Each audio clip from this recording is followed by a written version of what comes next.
Hello dear students, मैं Brijbhushan and welcome to super Shiksha education that evolve you. हम पढ़ रहे हैं क्लास 10 साइंस चैप्टर 6। नाम है चैप्टर का जैव प्रक्रम, लाइफ प्रोसेसेस। इसके फर्स्ट पार्ट में हमने पढ़ा था अभी तक जैव प्रक्रम क्या होता है, पोषण के बारे में हमने पढ़ा और हमने समझा प्रकाश संश्लेषण को। और आज के वीडियो लेक्चर में हम पढ़ने वाले हैं एक टॉपिक स्टोमेटा, जिसे हम हिंदी में कहते हैं रंध्र, जो पत्तियों में पाए जाते हैं। इसके बारे में आपने सुना भी होगा। आज हम डिटेल से समझते हैं कि रंध्र कहाँ पाए जाते हैं और इनका कार्य क्या होता है। परिभाषा समझिए, पत्ती की सतह पर जो सूक्ष्म छिद्र होते हैं उन्हें कहते हैं रंध्र। इसके अतिरिक्त तने और पौधे के जमीन के ऊपर पाए जाने वाले अन्य सभी भागों की बाह्य त्वचा, यानी कि पत्ती के अतिरिक्त जमीन के ऊपर जितने भी भाग हैं पौधे के, जमीन के नीचे नहीं, जमीन के ऊपर, उन सभी भागों की जो बाह्य त्वचा यानी एपिडर्मिस होती है, उसमें जो छोटे छोटे सूक्ष्म छिद्र पाए जाते हैं उसे हम कहते हैं स्टोमेटा या रंध्र। तो क्या हुआ क्लियर परिभाषा से? दो चीज़ें हम समझ गए कि पत्ती की निचली सतह पर पाए जाते हैं और इसके अलावा जो पौधे के वायवीय भाग होंगे, जमीन के ऊपर वाले भाग होंगे, उन पे जो छोटे छोटे सूक्ष्म छिद्र होंगे उन पे पाए जाएंगे स्टोमेटा या रंध्र। अब सवाल आता है कि ये होते क्यों हैं, इनका कार्य क्या है? प्रकाश संश्लेषण की क्रिया में गैसों का आदान प्रदान। जब पिछले वीडियो में हमने प्रकाश संश्लेषण को पढ़ा था तो हमने देखा था कि पौधे स्वपोषी होते हैं, अपना भोजन खुद बनाते हैं प्रकाश संश्लेषण के द्वारा। और इस प्रक्रिया में वो करते क्या हैं? वो कार्बन डाइऑक्साइड को अवशोषित करते हैं बाह्य वातावरण से, जिसकी सहायता से वो भोजन का निर्माण करते हैं। और इस प्रक्रिया में एक गैस मुक्त भी होती है, ऑक्सीजन, जिसको सभी जीवधारी लेते हैं प्राणवायु के रूप में। तो पौधे क्या कर रहे हैं? कार्बन डाइऑक्साइड को ले रहे हैं और ऑक्सीजन को रिलीज कर रहे हैं। इस प्रक्रिया यानी कि ये जो कार्य करते हैं, गैस को लेना और छोड़ना, उसमें कार्य होता है रंध्र का, यानी कि रंध्र के द्वारा ही गैस अंदर ली जाती है पौधे के भाग द्वारा और बाहर वातावरण में मुक्त की जाती है।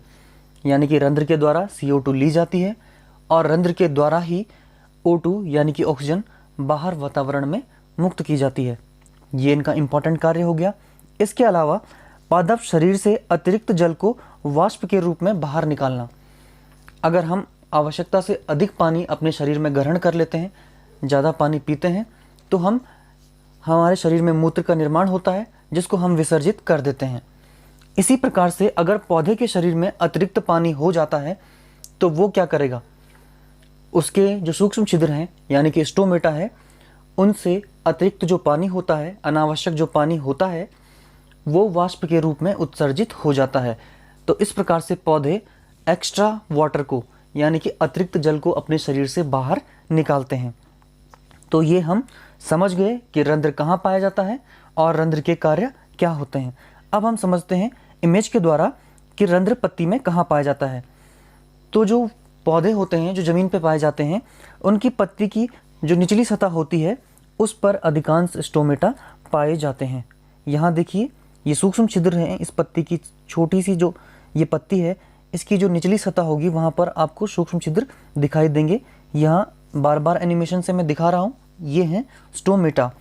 अब इस स्टोमेटा यानी कि इस छिद्र या रंध्र की संरचना को हम बड़ा करके देखते हैं तो ये संरचना हमें मिलती है। यहाँ ये जो पत्ती की सतह पर सूक्ष्म स्टोमेटा या रंध्र थे, इनको मैंने यहाँ दिखाया। तो इसमें क्या क्या संरचनाएं पाई जाती हैं? सबसे पहले आपको ये बीन यानी सोयाबीन या किडनी के आकार की जो कोशिकाएं दिखाई दे रही हैं, इन कोशिकाओं को कहते हैं द्वार कोशिकाएं या गार्ड सेल, जो दरवाजे की तरह या एक गार्ड की तरह कार्य करती हैं। तो इन्हें कहते हैं द्वार कोशिकाएं। द्वार कोशिकाओं के बीच में जो खाली स्थान होता है उसे कहते हैं रंध्र या छिद्र। और इन गार्ड कोशिकाओं या गार्ड सेल या द्वार कोशिकाओं में आपको जो छोटे छोटे हरे संरचनाएं आपको दिखाई दे रही हैं, इन्हें कहते हैं हरित लवक। ये क्या है? क्लोरोप्लास्ट, यानी कि गार्ड कोशिकाओं में भी क्लोरोप्लास्ट पाए जाते हैं। तो ये है एक रंध्र की संरचना। इसके अतिरिक्त जो बाहर आपको कोशिकाएं दिखाई दे रही हैं, इन्हें कहते हैं सहायक कोशिकाएं या सब्सिडियरी सेल्स। तो ये है एक स्टोमेटा का स्थान जहाँ वो पाया जाता है और उसकी संरचनाएं मुख्य रूप से द्वार कोशिकाएं होती हैं, बीच में छिद्र होता है और चारों तरफ सहायक कोशिकाएं या सब्सिडियरी सेल होती हैं। अब समझते हैं रंध्र या स्टोमेटा की क्रियाविधि को कि किस प्रकार से रंध्र या स्टोमेटा खुलता है और बंद होता है, क्योंकि जब स्टोमेटा खुलेगा या बंद होगा तभी जाकर गैसें अंदर या बाहर जा सकेंगी, गैसों का आदान प्रदान हो सकेगा। तो इसकी क्रियाविधि को समझिए।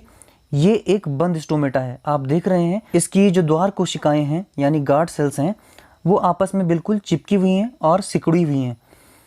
अब क्या होता है, जब इन कोशिकाओं यानी कि द्वार कोशिकाओं में अन्य कोशिकाओं से पानी आता है, यानी कि जब द्वार कोशिकाएं पानी को अवशोषित करती हैं तो ये द्वार कोशिकाएं फूल जाती हैं और ये मुड़कर किडनी के आकार की हो जाती हैं और बीच में जो रंध्र है वो खुल जाता है।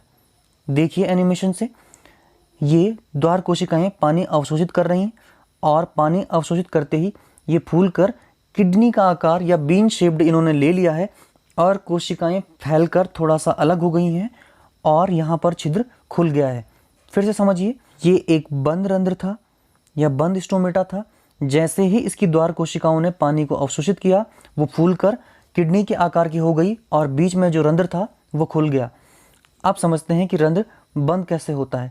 तो ये है एक खुला रंध्र और इसकी जो द्वार कोशिकाएं गार्ड सेल हैं उनमें पानी भरा हुआ है, ये फूली हुई हैं और रंध्र खुला हुआ है।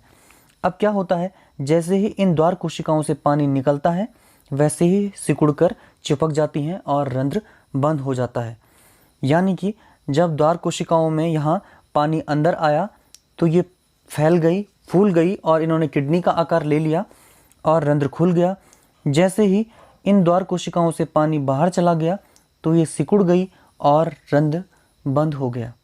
तो ये है रंध्र का खुलना और बंद होना, जिसे हम एनिमेशन से बहुत आसानी से समझ गए।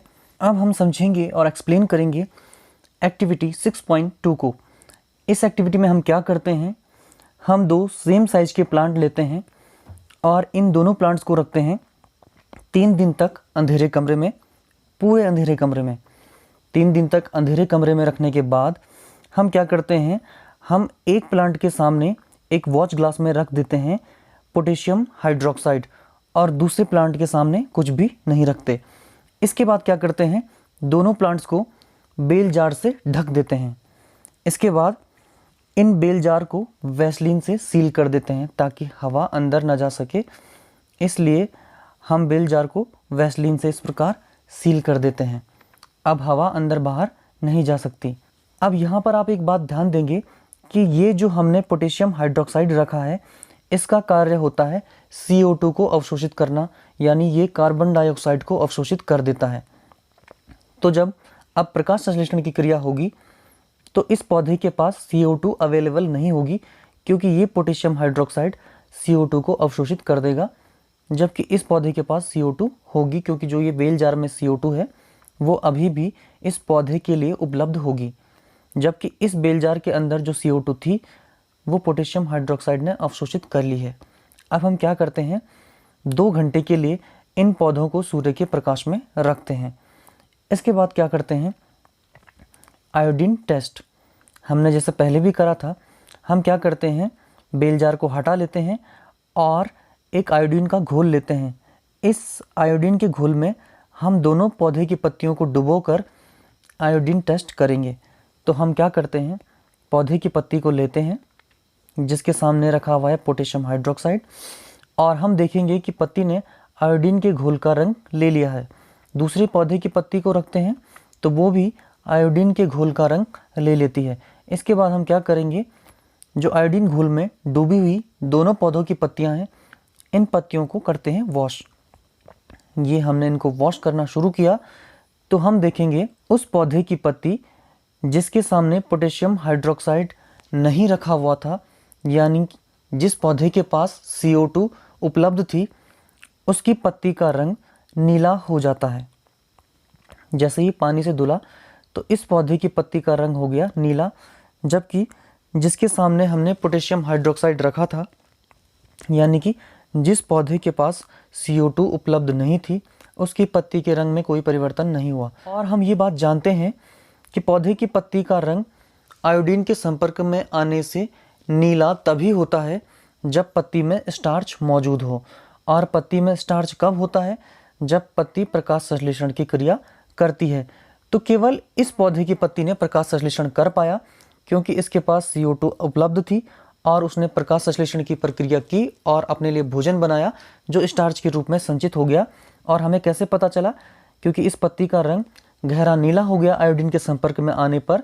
तो इसका मतलब इस पौधे की पत्ती जिसके पास CO2 थी उसने स्टार्च बनाया और ये बात प्रूफ हो गई जब उसने आयोडीन के घोल में गहरा नीला रंग दे दिया। जबकि जिस पौधे के पास CO2 नहीं रह गई थी उसकी पत्ती ने आयोडीन टेस्ट नहीं दिया, इसका रंग गहरा नीला नहीं हुआ, यानी इसमें स्टार्च नहीं बन पाया क्योंकि प्रकाश संश्लेषण की प्रक्रिया हुई नहीं। तो हमने यहाँ पर देखा कि प्रकाश संश्लेषण के लिए CO2 आवश्यक है। जिसके पास CO2 थी उस पौधे ने प्रकाश संश्लेषण किया, स्टार्च बनाया, आयोडीन टेस्ट प्रूफ किया। जिस पौधे के पास CO2 अवशोषित हो गई थी वो स्टार्च नहीं बना पाया, यहाँ पर प्रूफ हो गया आयोडीन टेस्ट से। तो ये एक एक्टिविटी है, एक्टिविटी 6.2, जिसको हमने एनिमेशन की सहायता से बहुत ही सिंपल वे में एक्सप्लेन कर लिया और समझ लिया। तो इस प्रकार चैप्टर 6 के पार्ट 2 में हमने पढ़ा स्टोमेटा की संरचना के बारे में। स्टोमेटा पौधे के कौन से भाग में उपस्थित होते हैं ये समझा, उसकी संरचना को बहुत अच्छे से समझा, स्टोमेटा की क्रियाविधि को समझा और एक्टिविटी 6.2 को एक्सप्लेन किया। आने वाले वीडियो में हम बाकी टॉपिक्स को बहुत अच्छे और सिंपल वे में कवर करने वाले हैं। तब तक के लिए आप पढ़ते रहें और लेते रहें सुपर शिक्षा। मिलते हैं नए वीडियो में। Thank you.